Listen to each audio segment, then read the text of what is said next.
So I'm going to go just around the perimeter, and then we'll hit the stuff in the middle and the selector eyes. This is your assisted chin dip. If you want to use it as a straight pull-up bar or a straight dip, for smaller people, inside like this, that's a little bit wider. The key to this machine is the more weight you use, the more assist you get. And one thing it's really getting on and getting off of this machine is important. So this is be very, very easy for me. That's my pull-up. And then just have the kids return the weight stack slowly.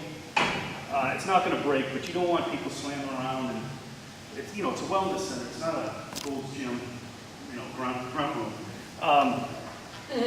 If you don't want to use the assist, even though you've got a dip station over there and you've got all these pull-up stations, you've got 4, 5. This will come out of and get out of your way. This is the only machine that you tell your kids, the more weight you use, the less resistance you have. Fixed barbells, which are nice. You start building barbells and slapping on collars. 2 adjustable, 1 adjustable decline, actually 3 adjustables. What did we go here to weight? We went up to 75 pounds in weight. However, we did some incrementals at the lower ends, 22.5, 27.5. This machine here will be the favorite strength machine in here. It's the functional trainer, so you have adjustments up, down, this swivels, and you have a foot adjustment for in and out. So anything that you can think of, certainly tricep push downs, anything you would do in a cable cross, you can do it here, but you can bring these in closer to do, for instance, if I want to do, say, standing chest press. I go 5 and 5, and I'm doing a standing chest press like this. If I wanted to do a fly and go wider,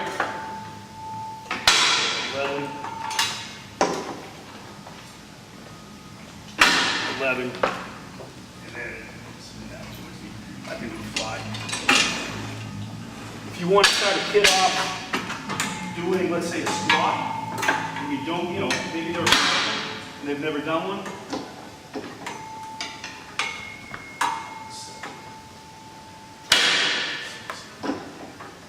Drop the handles down.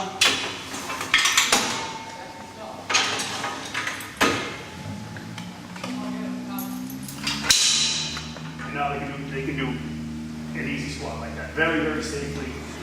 Very non-intimidating. People really can't see how much weight you're doing on the weight stacks. Ton of things you can do for rows, lat pull downs. You can hook things up to it. There's some accessories here. For instance, if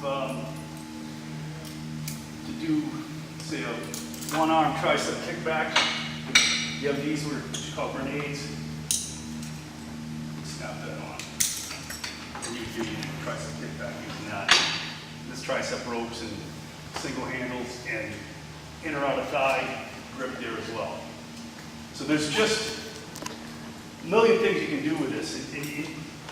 Especially when you get kids, let's say they're 6 weeks into a lifting program, you can do a lot of different things here for muscle confusion and things like that, progression. So this is a good machine. A mirror right there would be awesome. Okay. Okay. Mr. Bernard, or next principal. All these machines, except for the treadmills, are self-powered, so you've got to get on there and start moving before anything lights up on the screen. The treadmills will light right up, and they all have a quick start button. Have your kids start in a straddle position like this, and then it'll give you a warning bell starting, 3, 2, 1. And you're off and going manual mode. If you're in a manual mode, and let's say you want to do intervals, just hit interval, okay. It'll save all your time, your calorie, everything, but it'll start that program right there. The only one that you can't switch to is heart rate, because you need to give it data at the beginning of the program, age and weight, for it to calculate that. And your contact heart rate is right here. The stop switch here. You've got a safety lanyard, not really relevant in this situation. If you had a wall back here, that would be very important. I wouldn't make the kids wear the safety lanyard. You would not? No. Just, if you had equipment right behind it, I would suggest it. It's their choice. If they want to wear it, they can wear it. Now, on the other functions, are they able to enter in their height, weight, age if they wanted to get detailed information? Or- Yeah, so if, let's say I approach the machine, and I want to do heart rate, and I hit OK. Now it's going to say enter time, and this is going to have a default of 30 minutes, but let's say I want to do 60, and I don't want to go 32, 33, I just go 60. Gotcha. Okay, and then, and if you're older or you weigh a lot, okay, so it's going to say 150 weight. I'm going to punch in my weight using the number pad. Same thing with age probably, because it's probably going to say 30, 35. Belt starting. So here I go, heart rate program. It will not speed up on its own. It will incline. If it feels, based on your weight age, you're not meeting the heart rate, Yeah. it will incline on you. There's a warm-up period here for this that it takes you through, and then it will start doing the things to get your heart rate up to where it needs to be. Perceived exertion, they really don't understand. You're going to hear a little bit more about that in a little while. Yeah. One thing you'll notice, the consoles are all very, very similar. The bikes will not have an incline because they just don't incline, but everything else does. But they're all really, really similar. When you put your kids on this bike, if I reach down with my right hand, here's my adjustment. Actually, is it both sides? I can go either side. Okay. So how you want to get them positioned is as much extension as possible without locking out. And this is just a gravity-fed thing. It's difficult to adjust the seat if you're not sitting on it. If you try to do it from a standing position, it's just going to move forward. So I can get this, and it's too much. You don't want to get that much extension. So I'm going to come down a little bit. There I go. So, got my quick start. Here's my resistance. I get bored and I want to do variety. I can jump right in. Beautiful view. Imagine when it's going to be snowing out here. It's going to be nice. It's going to be a nice view. And is that just shut off automatically, or is there an So if I stop, it's going to say, it's going to give you that line. And then the dot's going to start to slowly disappear. And when it gets to the end, my program's wiped out. So I think it's 30 seconds. So if I want to get a drink, I can get a drink and come back. But after that, it's going to be all done. So if somebody else jumped on, they just start touching them on something then? Yeah. Yeah. Or if you came over to it and you would just wait for somebody else's program to end. And then you'd wait 30 seconds and you jump on it. Console is exactly the same on the upright bikes. Same concept here with the extension of the seat. Now the difference here, you don't want to be on the seat and do the adjustment with the weight on the seat. So you want to kind of, once you know your number, and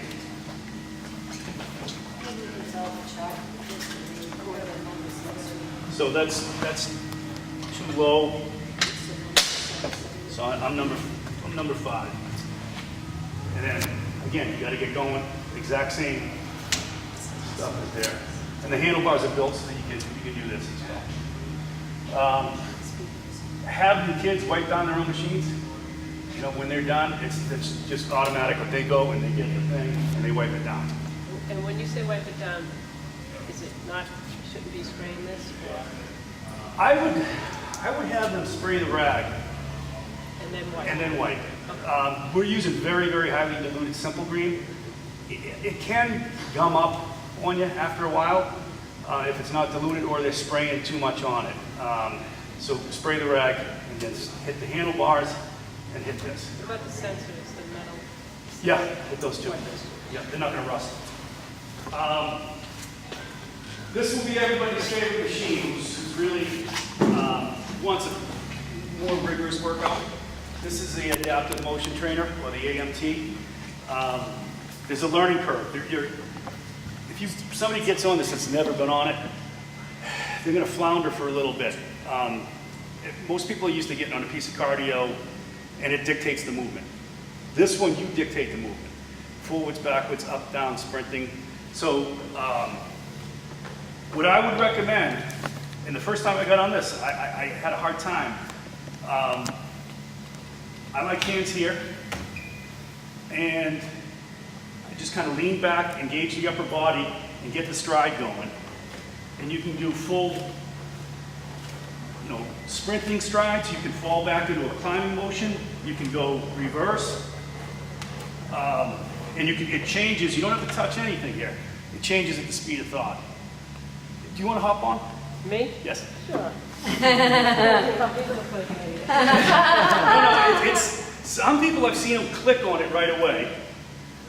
So engage your upper body. There you go.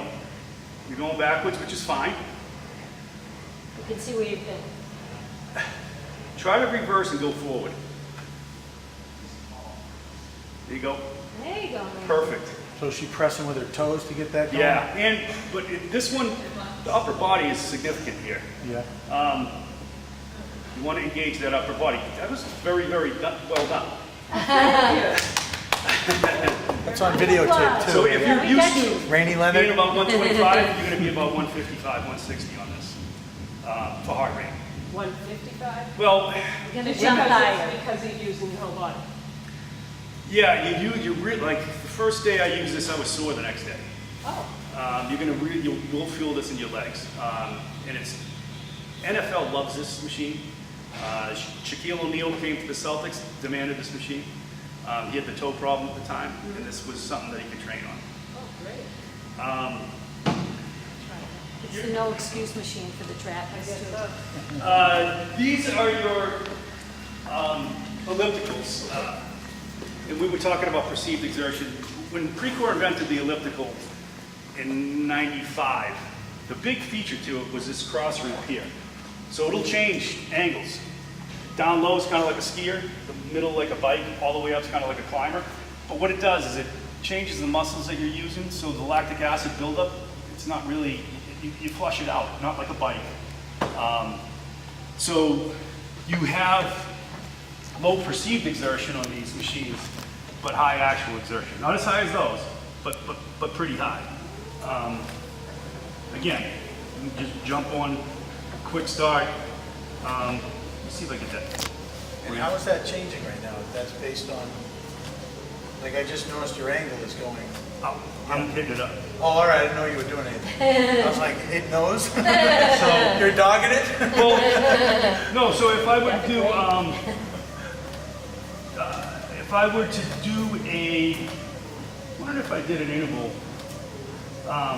it will change the elevation. And up high, it's high. I mean, it's, Yeah. you can see how high it's getting here.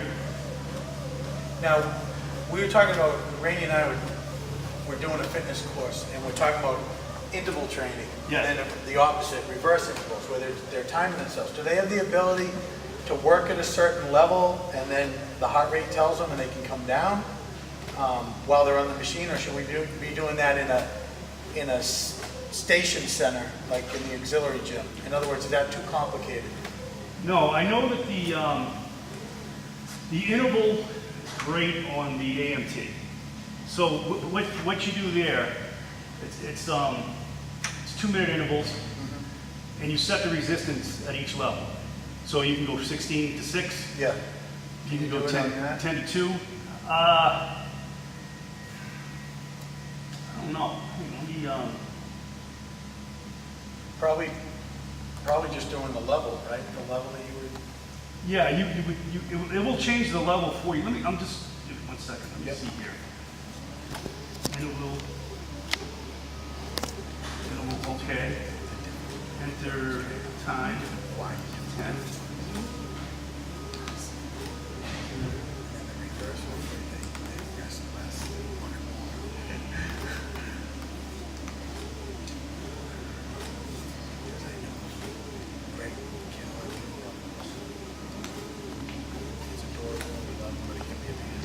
Okay, so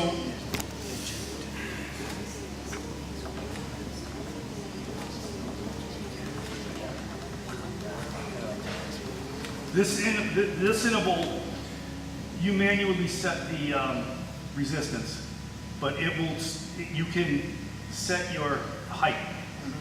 So you can set it from very low to all the way up, but you have to set the resistance yourself. but they can figure that out. Yeah, it's easy. I mean, I've never done it, I just figured it out. Yeah, it's pretty straightforward.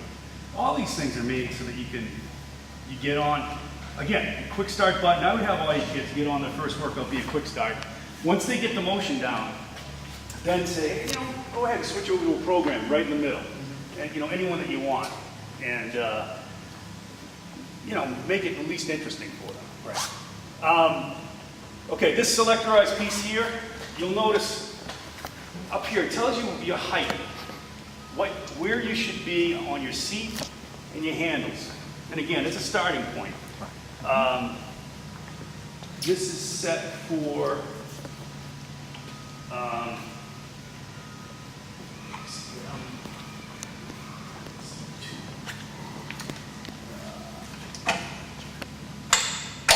seat adjustment, and then 3.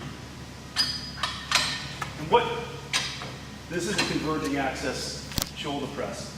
So if I have the convergence too short, we're doing this. If I have too long, I didn't converge, it goes like this. So hopefully, I don't like that, I want to be higher. We were talking this morning about how it's a great starting point, but then you try it out and see if it does work for you. And Yeah. Make the adjustments. So I want that much range of motion, maybe even a little bit more. And then the converging point is too low. So I want what's set up on here? Check that out. Perfect. And teach kids the cadence and the form. Slow and steady. Yeah, and you're not locking. You keeping that little bow in there. Converging axis chest press. Open the setup for me.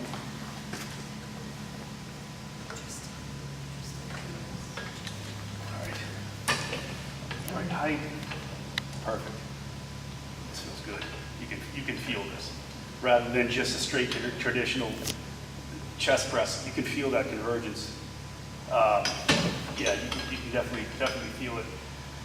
And part of this is get the kids with a kind of a mind-muscle connection, so they're not just moving a weight stack up and down, they're contracting a muscle and starting to get that connection there. Okay, your leg extension. I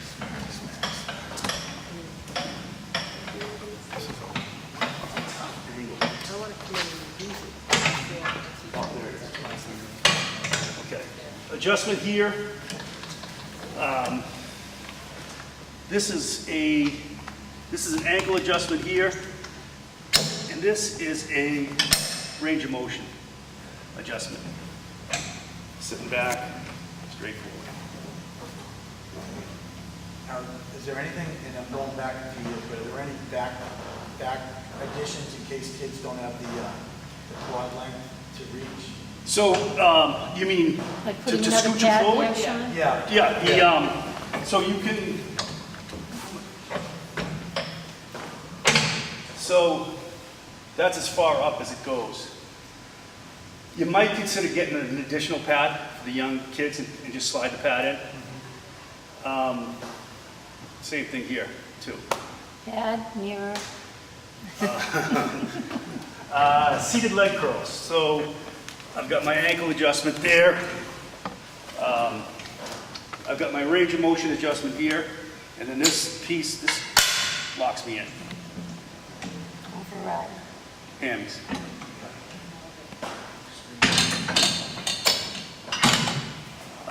Lat pulls out here.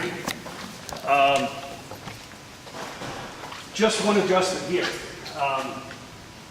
You might have a real tiny kid that has a problem being able to do this, to reach up. All the way down. Yeah, I would have them stand right in the seat and just drop down. So You this talked is, about form on this one earlier too, Tim? yeah, really, these kids, you know, you see a lot of young men, especially, just really plowing the bicep, you know, and really, you know, not hitting the back. You teach them just to drag the elbows back, and drag them down by squeezing the back, and really de-emphasizing the biceps, trying to keep them soft as possible, Yeah.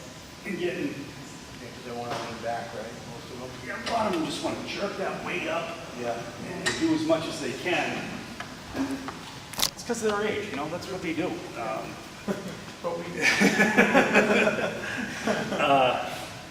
Okay. Bicep curls and chest press. Okay, here is your seated calf. Once we get this operational here, and it's not operational, we're missing 2 bolts, so I don't want it to be used, but 3. 3. Yes. You get weight off here, because it's got weight on it. So we're going to take some of those weights, and they're going to come here. Adjust up and down here. As soon as I engage here, it's going to fall out. And then I've got my seated calf from here. And then when I'm done, So you put the weights on there. Yeah. put them right on there. You don't, I don't understand why the weight went so long. I can't imagine anyone loading that thing up. It might be a counterbalance thing, but you could look, you know, calf press competition. put 10 of them next to it. The, 10 were in the 1800s. the leg press, handle here, make sure that they use it. Drop in, get their feet all squared away before they engage. Yep. Engage. Okay, and now they're in full motion here.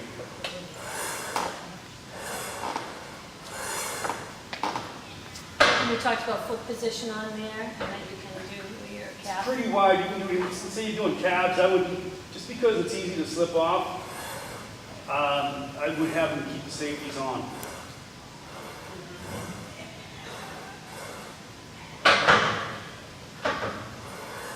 And getting out, right here.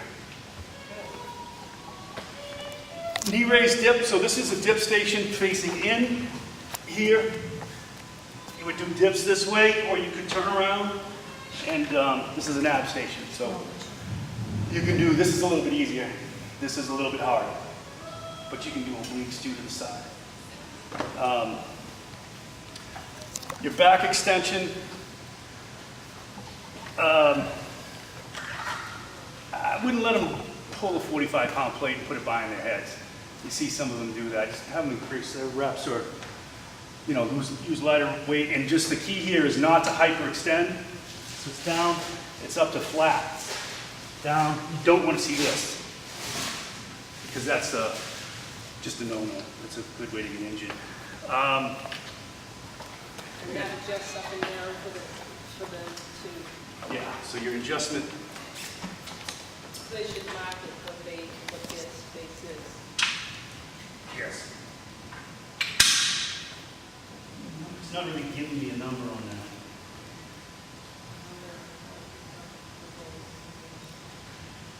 that. They should be able to feel it. Well, this should be right against your hip. Torso twist. So this machine you want to get in, set your range of motion, drop it, you'll hear it click in, and then you go. And then other side, click in, there you go. And you can feel this machine. I like the biomechanics of this machine. Then back to center, just leave it center. Your racks. So you've got your bar storage. These are heavy-duty racks. These are what you find in the NFL training rooms. So some of the stuff might be difficult for some of your younger kids. Here's your safety spot here. And this is meant to swivel. So if you drop a bar in here, this is meant to absorb it so it's not going to bounce around and hurt it. The rhino hooks, fairly heavy, but heavy duty. You'd never want something like this to fail.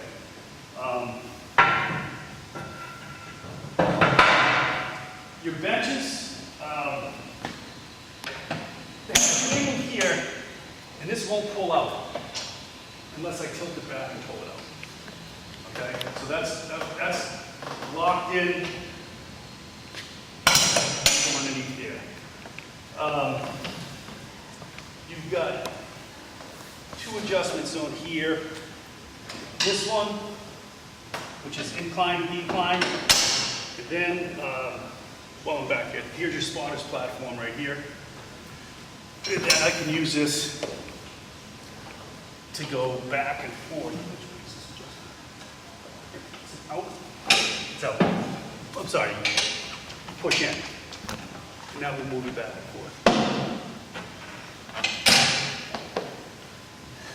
And you've got your chin bars. You've got,